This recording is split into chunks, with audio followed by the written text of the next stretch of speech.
Guys, তোমরা কেমন আছো? আশা করছি তোমরা সবাই ভালো আছো নিশ্চয়ই। আজ আমার বাড়িতে সত্যনারায়ণ পুজো হয়েছিল, তাই সেই প্রসাদ নিয়ে আমি আমার মামার বাড়িতে গিয়েছিলাম দিতে। চলো যাওয়া যাক মামার বাড়িতে।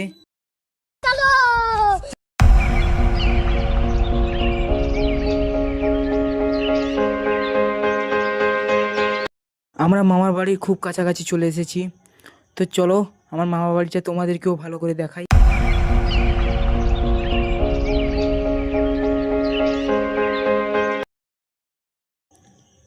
এই দেখো বন্ধুরা, আমি আমার মামার বাড়ি চলে এসেছি।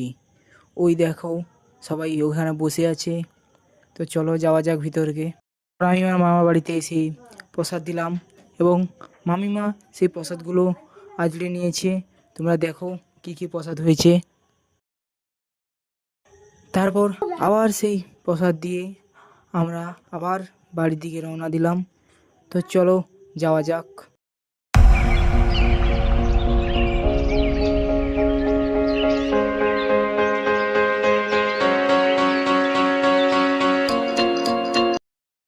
এখনো সন্ধ্যা হয়নি, তাই আমরা ভেবেছিলাম যে একটু ঘুরে আসি। তাই ওই দিকের একটু ঘুরতে গিয়েছিলাম। তো ঘুরতে ঘুরতে দেখলাম যে একটি মন্দির দেখতে পেলাম। তাই ওই মন্দিরটাকে ভালো করে দর্শন করে এলাম এবং ঠাকুরটাকে ভালো করে দর্শন করলাম। তো তোমরাও দেখো সেই ঠাকুরটাকে, এবং এটা কোথাকার মন্দির তোমরা প্লিজ কমেন্টে জানিও। তারপর আমরা আবার বাড়ির দিকে রওনা দিলাম। দেখো অনেকটা সন্ধ্যা হয়ে গেছে, তাই চলো যাওয়া যাক। আজকের জন্য টাটা বন্ধুরা।